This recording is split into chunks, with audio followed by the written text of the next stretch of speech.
जय हिंद दोस्तों। तो क्या बोलते हैं, एक मुकाम कंप्लीट हुआ है ना। एक मंजिल कम मतलब हम लोगों ने क्रॉस कर लिया है।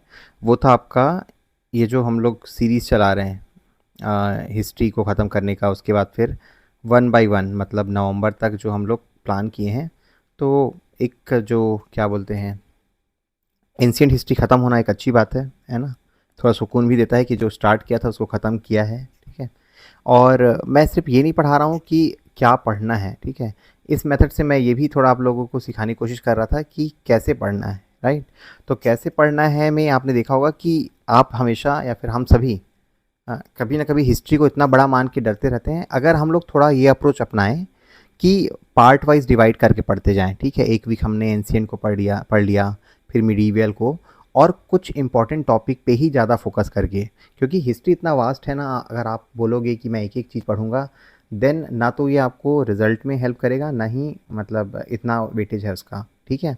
आज ही मैंने एक जो ग्रुप में शेयर किया है टेलीग्राम में, जो नए व्यूअर हैं वो ये लिंक है टेलीग्राम, ज्वाइन कर सकते हैं। डिस्क्रिप्शन में मैं शेयर कर दूंगा। तो आज ही मैंने ग्रुप में शेयर किया था कि कितना वेटेज है हर सेक्शन का। तो इसके जो तीनों सेक्शन हैं, एंशिएंट, मिडीवियल और मॉडर्न, तीनों को मिला के 10 से 12 क्वेश्चन, 10 से 11 क्वेश्चन आ रहे हैं हर साल। किसमें? CGPSC प्रीलिम्स में, ठीक है। तो इसीलिए हम लोग को ये ख़त्म करना इम्पॉर्टेंट है। इकोनॉमिक्स के लिए बहुत सारे स्टूडेंट बोल रहे थे बट उसका वेटेज थोड़ा कम है, तो उसको बाद में देखेंगे, ठीक है। तो चलिए अभी क्या करने वाले हैं हम लोग इस सेशन में। हम लोग मध्यकालीन भारत जो है, जिसको मिडीवियल इंडिया बोलते हैं, उसका थोड़ा ओवरव्यू देखेंगे कि क्या हमारे सिलेबस में है, ठीक है।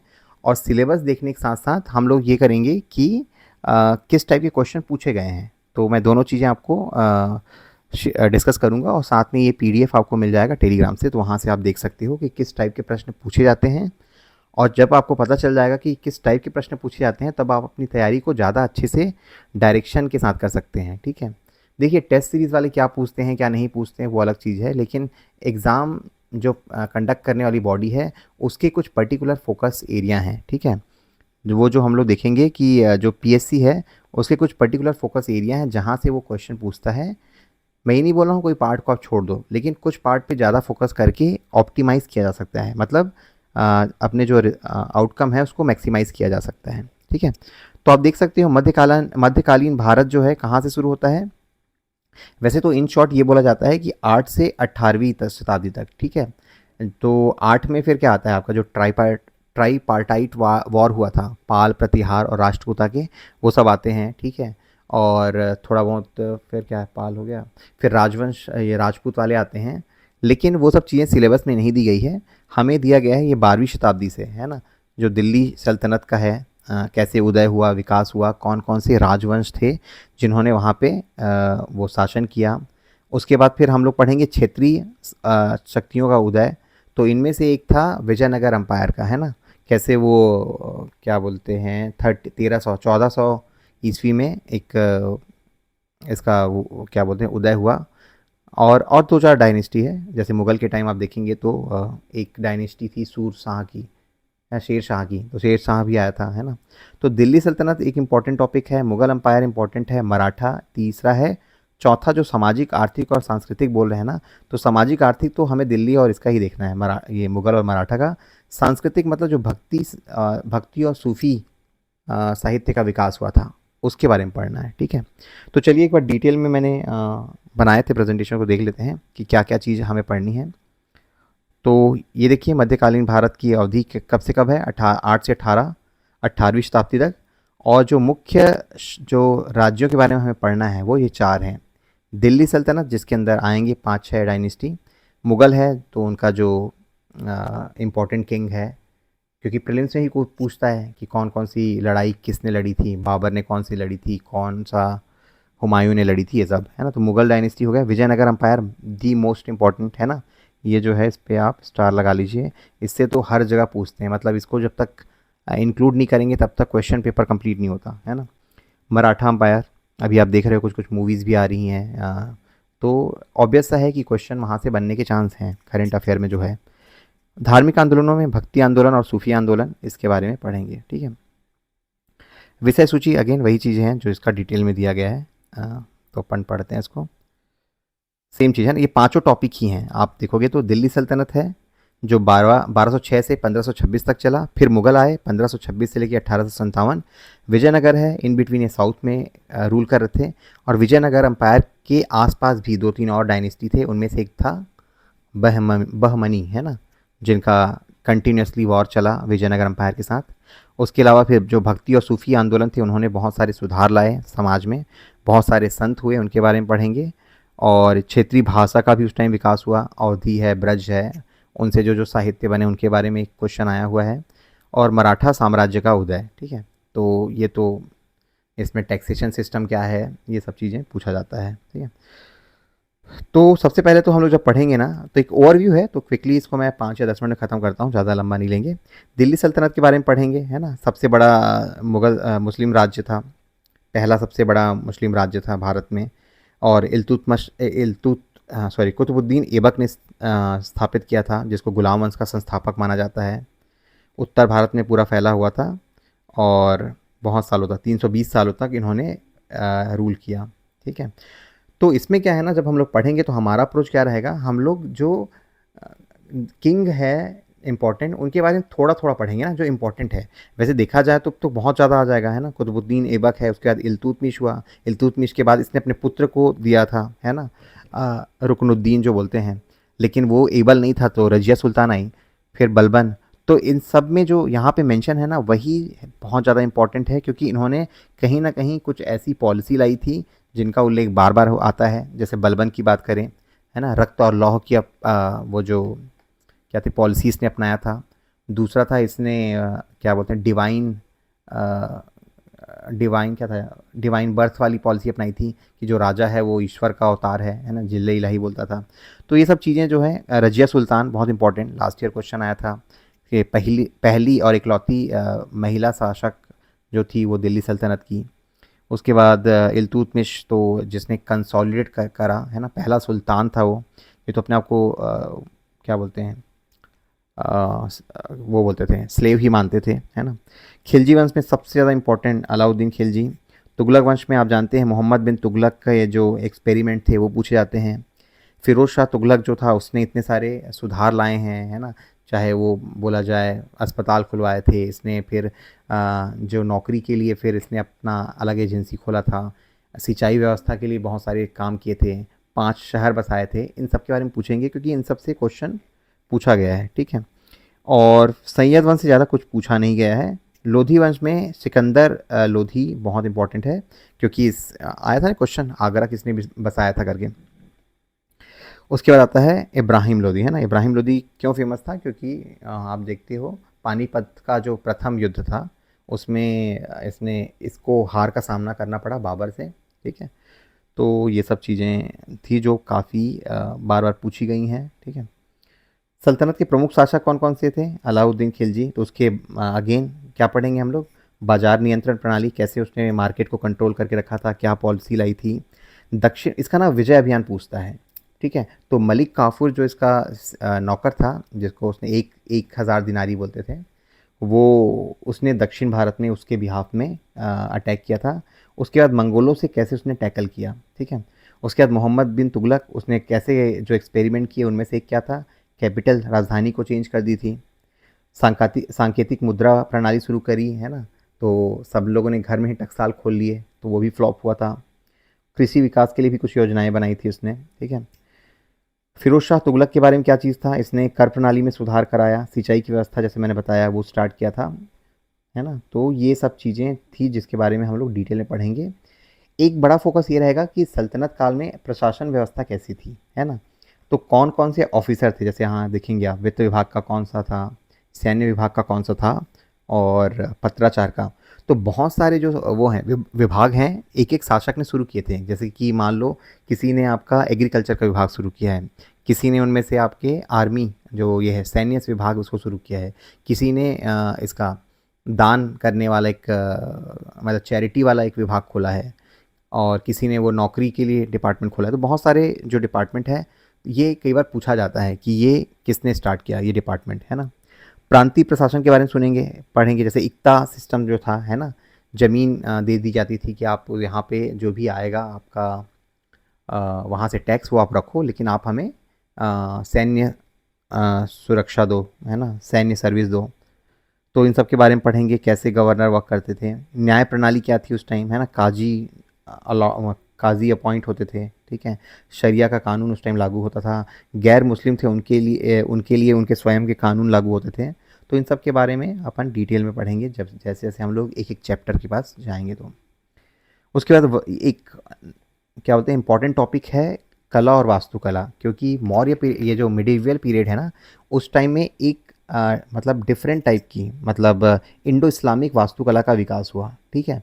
तो बहुत सारे अलग फीचर आए, है ना, जैसे आप देखेंगे गुम्बद बना, मेहराब हो गया, ठीक है, और जो लाल बलुआ पत्थर है उसका भी उपयोग बढ़ा, है ना।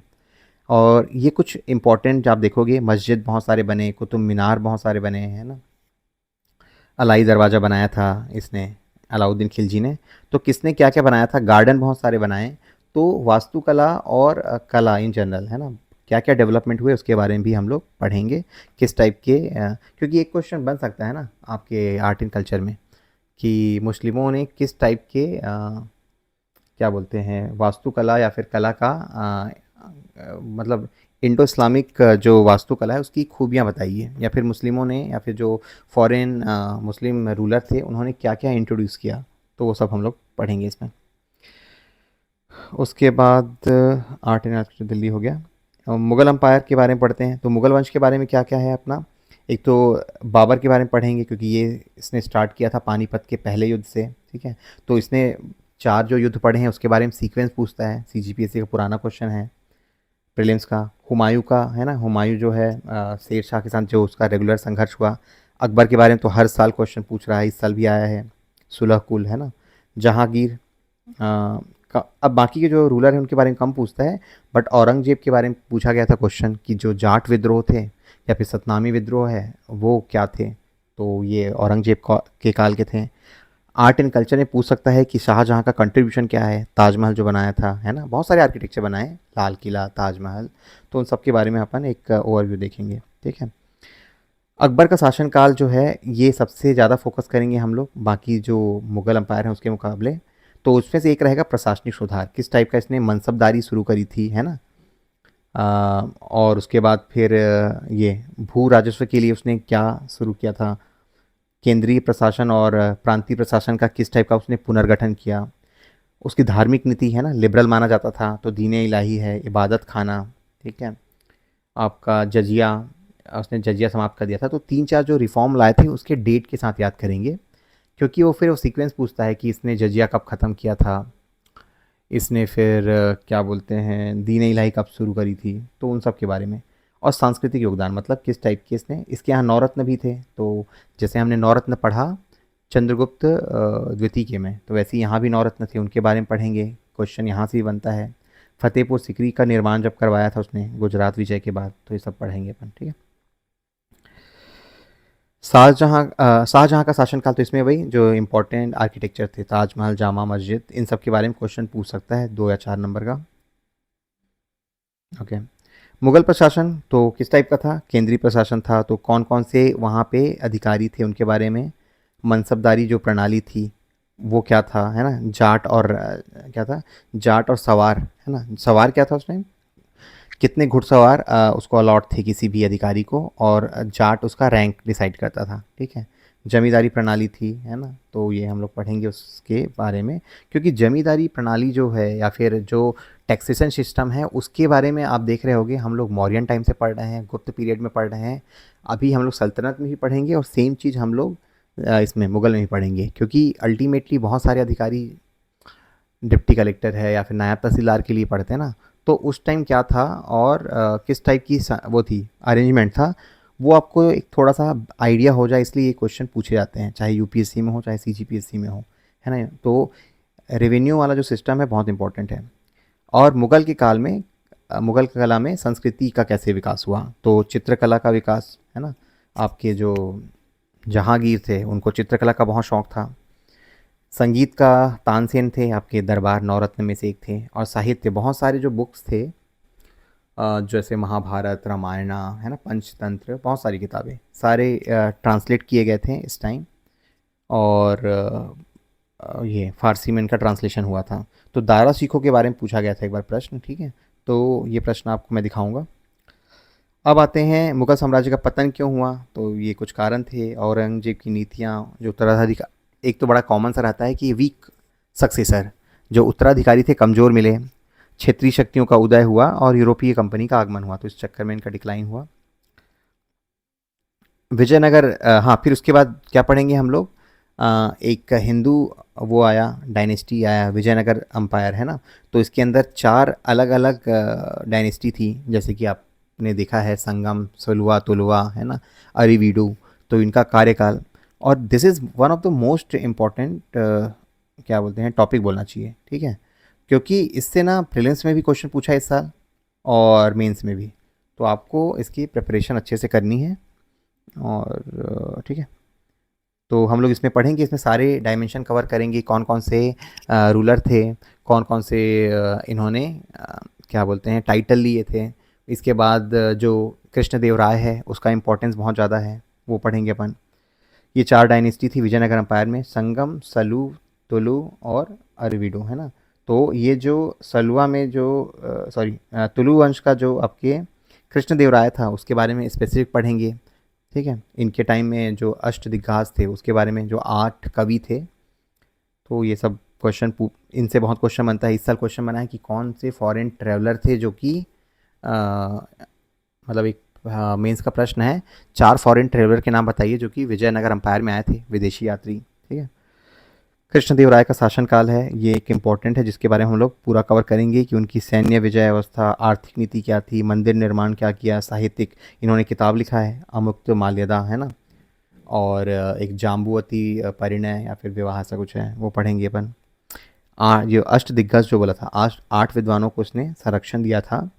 और कला के क्षेत्र में क्या हुआ था, न केवल कन्नड़ का, तमिल का, तेलुगु, सबका डेवलपमेंट हुआ था, संस्कृत का भी, है ना। उसके बाद आते हैं विजयनगर साम्राज्य का प्रशासन कैसा था, है ना। तो इसमें आपका प्रांतीय प्रशासन देखेंगे, ठीक है, जिसमें एक वर्ड है नयंकारा, ये वर्ड से क्वेश्चन पूछा जाता है। स्थानीय प्रशासन कैसा था, केंद्रीय प्रशासन कैसा था। तो हम लोग एक एक टॉपिक को लेके चलते जाएंगे और इसके एमसीक्यू और मेंस क्वेश्चन करेंगे। विजयनगर में जो आपका आर्ट एंड कल्चर था, विरूपाक्ष मंदिर, विट्ठल मंदिर, है ना, इन सब टेम्पल की जो विशेषताएं हैं वो ज़्यादा डीप में नहीं, बट ओवरव्यू कौन कौन से टेम्पल थे, क्योंकि पूछ सकता है कि विजयनगर अम्पायर के टाइम जो टेम्पल बने या फिर आर्ट एंड आर्किटेक्चर में जो डेवलपमेंट हुआ उसके बारे में बताइए करके। फिर पतन के कारण, ये तो बहुत फेवरेट क्वेश्चन रहा है, तो याद रखिएगा। भक्ति आंदोलन शुरू हुए, है ना। तो ये 8वीं से 17वीं शताब्दी, जो आपने पढ़ा था ना, अभी हमने पढ़ा इसमें, अलवर और नैन आर्यस जो शुरू किया था। तो जो साउथ से शुरू हुआ था शैव और वैष्णव, वो आपके नॉर्थ में भी इम्पैक्ट किए और पूरे देश में फिर भक्ति आंदोलन फैल गए थे, ठीक है।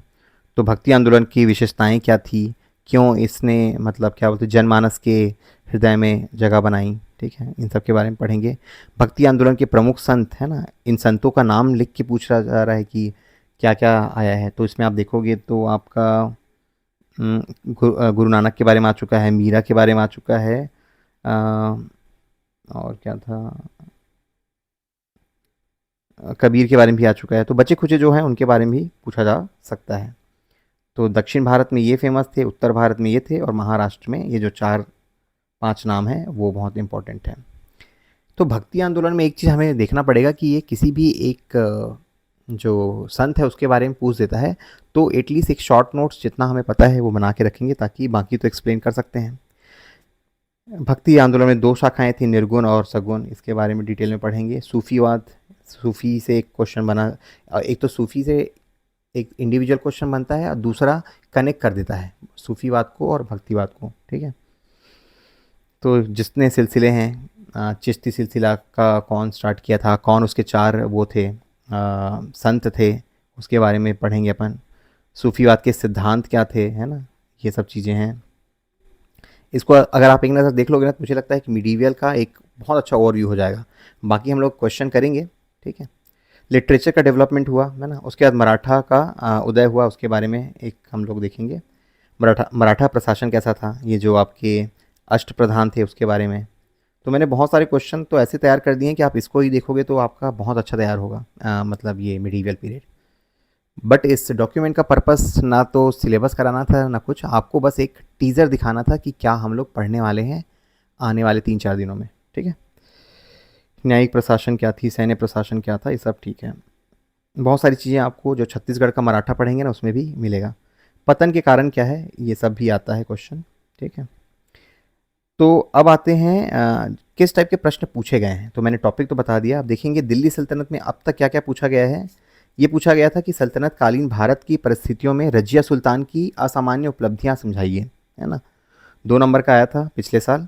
उसके बाद मोहम्मद बिन तुगलक की सांकेतिक मुद्रा की असफलता के कारण, है ना। तुर्कान चहलगामी, ये जो था क्या बोलते हैं 40 लोगों का ग्रुप बनाया था, किसने, इल्तुतमिश ने, तो उसके बारे में पूछा है। ये अलाउद्दीन खिलजी की सैन्य व्यवस्था। तो आप देखेंगे अगर एक चीज़ पूछा गया है तो दूसरा रिलेटेड टॉपिक डेफिनेटली पूछा जा सकता है। जैसे कि आपका अगर रजिया सुल्तान हो चुका है तो बलबन का चांस बनता है ना, इल्तुतमिश का चांस बनता है। अलाउद्दीन का सैनिक व्यवस्था पूछा गया है तो हो सकता है कि कल के दिन आपके मार्केट व्यवस्था के बारे में पूछे। मोहम्मद बिन तुगलक के सांकेतिक मुद्रा के बारे में पूछा गया है, हो सकता है इसके फिर जो कैपिटल चेंज करता था उसके बारे में पूछे। तो हमें क्या है, जो इम्पोर्टेंट पर्सन है उनके और जो किससे कहानी था उसको बड़े इंटरेस्ट के साथ पढ़ना है, ठीक है। सूफीवाद का आता है। सूफीवाद में क्या क्या है आपके भारत में, सूफी आंदोलन की लोकप्रियता के कारण बताइए। मैंने ऊपर में आंसर दे दिया उसका। आत्मा के संबंध में सूफियों के विचार को समझाइए। सूफी सिद्धांतों को संक्षेप में समझाइए। मध्यकालीन भारत में सूफीवाद का योगदान बताइए। देखिए पहला और आपका 2024 और 17 वाला लगभग एक है। सूफीवाद क्या है। भक्ति आंदोलन के अंतर्गत भक्ति व सूफी की विचारधाराओं के समन्वय, ये 2023 में आया है। फिर भक्ति आंदोलन में देखेंगे तो भक्ति आंदोलन के इतिहास में चैतन्य के योगदान को पूछ रहा है। मीराबाई रसखान की टिप्पणी, कबीर दास निर्गुण भक्ति के बारे में, भक्ति आंदोलन का पौधा जो प्राचीन इतिहास से पोषित हुआ, मध्यकालीन में प्रफुल्लित हुआ। तो कहना क्या चाह रहा है, जो प्राचीन भारतीय इतिहास में शुरू हुआ अलवर और न्यानार में, वो फिर पोषित हुआ मध्य पीरियड में। तो कनेक्ट करके आपको बताना है। गुरु नानक के बारे में पूछ दिया है। उसके बाद रीजनल लिटरेचर के बारे में पूछा है। अब आते हैं विजयनगर अंपायर के प्रश्न क्या क्या थे। विजयनगर और बहमनी जो साम्राज्य थे नेबर, उनमें एक लगातार लड़ाई हुई थी। उसमें से जो फाइनल था तेलीकुट्टा, है ना, जो राक्षसी ताड़ का क्या राक्षसी युद्ध बोलते हैं, उसके बारे में भी आपको वर्णन देना है 8 नंबर का। विजयनगर राज्य के प्रांतीय प्रशासन का विवरण देना है, एडमिनिस्ट्रेशन कैसा था। पतन के कारण बताइए। नारियों की स्थिति कैसी थी, मतलब जो सोशल एंगल है।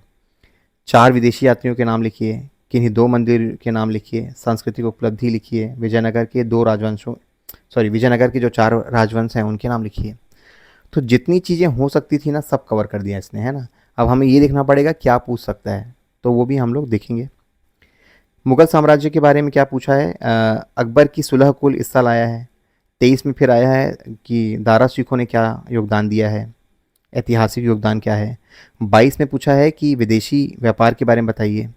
20 में पूछा है नवरत्न के बारे में बताइए। 19 में पूछा है दीन इलाही। मुगलकालीन साहित्यिक उपलब्धियाँ, मतलब जो किताबें लिखी गई, ट्रांसलेशन हुआ, ये सब। भारत में खुद कश्त फिर से 2024 में आया था, है ना। तो ये दोनों में है, मुगल और सल्तनत पीरियड में।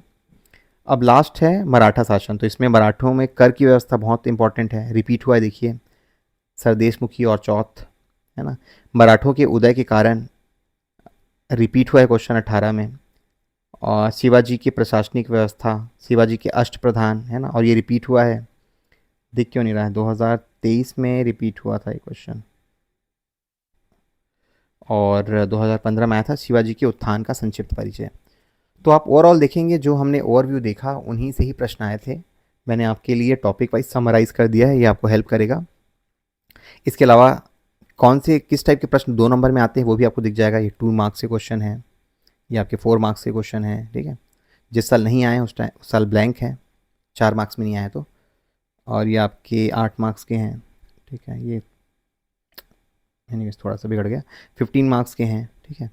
तो ये डॉक्यूमेंट आपको टेलीग्राम में मिल जाएगा, और आप जो भी हमने हिस्ट्री में पढ़ लिया उसको रिवाइज़ करके रखिए। मिडीवियल को भी हम लोग कोशिश करेंगे कि वीकेंड तक निपटा दें, ठीक है। और फिर हम लोग MCQ करेंगे इसके, ठीक है। Thank you.